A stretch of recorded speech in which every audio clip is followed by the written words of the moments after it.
Goma, Léon Goma.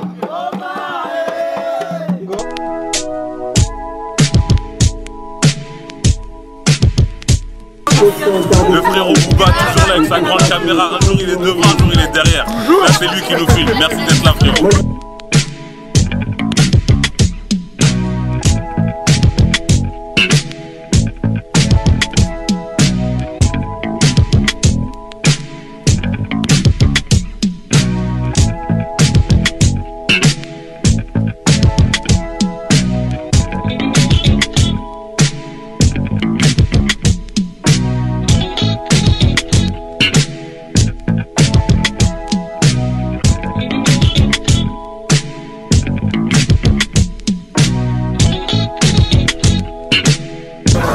Remise, parlez-moi de moi-même, monsieur Vecho. Chaque euro dépensé servira à la traction de la lutte contre le cancer au Sénégal. Donc voilà, donc sachez que vous avez consommé solidaire aujourd'hui et que vous avez participé à une bonne cause. Même les personnes qui ont acheté à la tombola. Donc voilà, je ne vais pas faire long. D'abord, les premières personnes que je tenais à remercier, c'est tout le staff de l'association Epsilon, toutes les filles qui sont derrière, qui ont passé toute la nuit à cuisiner. Donc allez-y, vous pouvez les applaudir s'il vous plaît.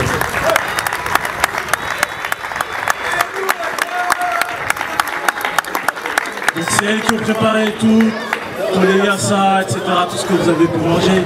Et bien entendu, spécial dédicace au petit du quartier, Gazelle, c'est pour le chef. Merci pour les merguez derrière. Merci également à tous les bénévoles qui sont venus aujourd'hui nous prêter main forte. Toutes les personnes qui ont œuvré pour cette journée, Cyril, le photographe et tous les caméramans. Merci aussi à l'ensemble des capitaines d'équipe. On a passé une journée relativement calme en termes de, on va dire, d'énervement. Donc voilà, donc vous avez contribué à ça. Sans plus tarder, on va passer aux remises des lots. Voilà. On va passer au meilleur joueur du tournoi. Donc on s'est concerté à l'unanimité. Avant de faire le meilleur joueur, il y a un trophée qui nous tient à cœur. C'est le trophée du fair play. Alors le trophée du fair play, c'est un trophée qui, pour moi, est meilleur même que le trophée des vainqueurs, puisque ça montre un état d'esprit sur la journée. Et voilà, donc c'est une équipe qui est coutumier du fait, qui a l'habitude de gagner ce trophée-là. Et j'appelle l'équipe de la Mannschaft, l'équipe d'Allemagne. Applaudissez-les parce que vraiment ils ont un super état d'esprit.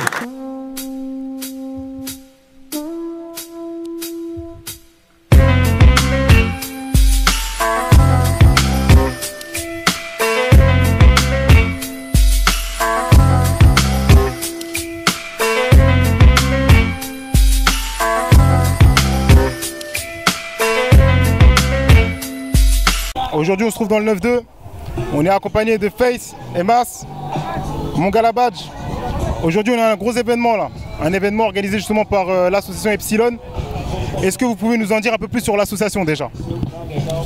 Ouais, bah écoute, l'association Epsilon, c'est une association qui existe depuis 2012, qui a pour objectif d'inciter des jeunes à être acteurs de leur vie, en menant leurs propres projets, voilà, arrêter d'être spectateurs. C'est une association qui intervient dans le sport, l'humanitaire, la culture et l'éducation. Le principe, il est simple, c'est que tout jeune qui propose un projet est référent du projet. Et voilà, une fois qu'on propose le projet, qu'il est validé, bah, on fait tout pour mener le projet à terme. Voilà. Et est-ce que vous pouvez nous ramener un peu plus de précision sur l'événement auquel on participe aujourd'hui? Pourquoi cet événement? Pourquoi? Alors l'événement s'appelle l'Epsilon World Cup, c'est la 6e édition de l'Epsilon World Cup. C'est un événement de foot, donc le principe c'est que c'est un tournoi de foot à 7 où les 32 équipes, parce qu'il y a 32 équipes sous la forme du monde, défendent les couleurs de leur pays d'origine. Pourquoi cet événement? Tout simplement parce que on parle beaucoup de communautarisme en France. Et l'idée en fait c'est de dire qu'il y a plusieurs communautés qui composent la France. On est tous français et on peut vivre en harmonie à travers ce territoire-là, malgré nos différences. Voilà. Aujourd'hui, on a des équipes chinoises, brésiliennes, uruguayennes, françaises, italiennes, portugaises, maliennes, sénégalaises. Et la journée se passe super bien. les gars sont super fair-play, et donc voilà, donc c'est réunir des valeurs humaines autour des valeurs du sport. Okay. Je vais m'adresser un peu plus à Fess parce qu'il est présent aussi. Est-ce que tu peux nous dire à qui seront reversées justement les caisses de fin? Okay. Alors en fait nous récoltons des fonds pour la lutte contre le cancer au Sénégal, qui est une action qu'on mène en fil rouge depuis 2 ans déjà. On avait fait un premier voyage l'année dernière en 2015, c'est ça, 2015, ouais, 2016, fin 2016, et là on réitère le projet en 2018. Et en fait donc on a mis plein d'animations en place, comme tu peux voir, des structures de jeu pour les enfants, une grosse tombola avec des bolos comme une place de concert pour MHD, un week-end en Espagne, etc. Et pour inciter les gens à participer à nos caisses, mais en fait nous, tout cet argent récolté est reversé donc à la lutte contre le cancer au Sénégal. Et pourquoi vous avez choisi justement ce combat contre le cancer au Sénégal? En fait, comme t'expliquait Massi, c'est les jeunes qui sont acteurs des projets, qui proposent des projets. Quand on valide le projet, on met des actions en œuvre pour récolter des fonds. Là, pour le coup, c'est une bénéfice de l'association qui nous a proposé ce projet parce que ça lui tenait à cœur. Donc voilà, la cause nous parlait. Donc voilà, on met les actions en place pour récolter des fonds et mener cette action. On a mené donc l'année dernière une première 2 gros événements après notre voyage à Dakar par rapport à ça. On a eu de bons retours et on s'est dit pourquoi pas de continuer, tout simplement. Merci. Et vous pouvez nous faire un retour aussi sur la journée, qu'est-ce que vous en pensez, le déroulement, etc. Alors franchement, déjà super satisfait parce qu'on a une belle météo. Parce que sans météo, pour faire un tournoi en extérieur comme ça, bah, c'est mort. Ensuite, deuxième facteur positif, c'est qu'on a les 32 équipes qui ont répondu à l'appel. Sans ces équipes-là, il n'y a pas de tournoi. Et ensuite, voilà, il y a du monde. Hein. Comme tu peux voir, nos événements, il y a de plus en plus de monde. Il y a de l'ambiance, il y a de la bonne bouffe. Les gens passent un bon moment, on fait des bons échanges, les connexions se font, on agrandit le réseau. Et voilà, pour nous, c'est que du bonheur. Et au-delà de ça, j'avais envie de rajouter aussi, c'est que c'est un événement qui est familial. Voilà, on a voulu vraiment ouvrir l'événement, comme on dit, de 7 à 77 ans. Donc à travers les structures gonflables, à travers des ateliers crossfit ouverts aux filles, aux femmes, à travers le barbecue, etc. C'est un événement vraiment convivial. Voilà, on parle souvent de vivre ensemble. Moi, c'est un terme que j'aime pas particulièrement. Mais voilà, parce que quand on parle de vivre ensemble, c'est qu'il y a un problème en réalité. C'est qu'il y a un souci. Voilà. Donc pourquoi on parle de vivre ensemble? Voilà. Donc nous, on préfère, on va dire, on préfère les actes aux mots. Voilà. Et donc on fait des actions pour le concrétiser, ce vivre ensemble-là.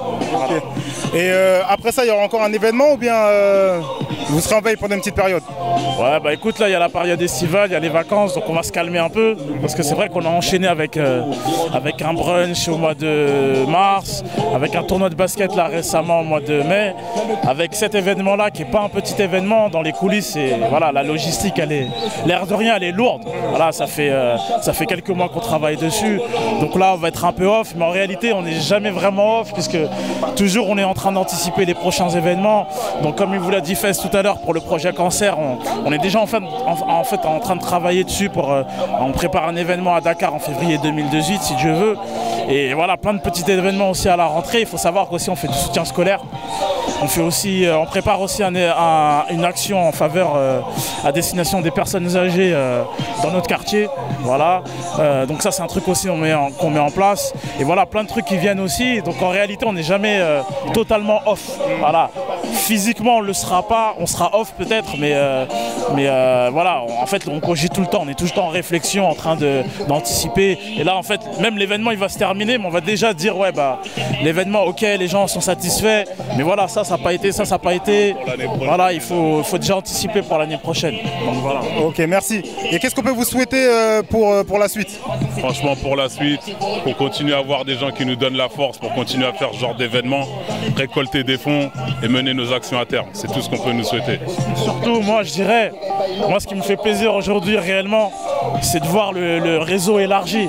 Regardez, là, vous êtes les gars du 9-1, il y a des gars du 9-5, des gars du 9-3, des gars du 9-2 aussi qui sont là. Et moi, ça me fait plaisir parce que, ne serait-ce que l'année dernière, il y a il y a beaucoup de personnes qui n'étaient pas là l'année d'avant aussi. Donc on voit que d'année en année, la mayonnaise elle prend, que le réseau s'élargit. Voilà, exactement. On a la chance d'avoir monsieur Amadoun Sidibé, créateur du Quai 54. Ça fait plaisir d'avoir des gens comme ça sur nos genres d'événements. La Néosphère qui est ici. Qui est là, on a Mistaflo, ancien membre de la Mafia Cafri qui est là. Voilà, c'est des petits trucs comme ça qui nous montrent que voilà, on est dans le bon sens et qu'on fait les choses qui parlent aux jeunes de quartier comme nous. Ça fait plaisir. Merci à vous. Un mot de la fin? Epsilon, changeons la donne. Et puis moi j'ai une phrase que j'aime bien dire, c'est pas de victoire sans combat. Merci à vous les gars. Merci.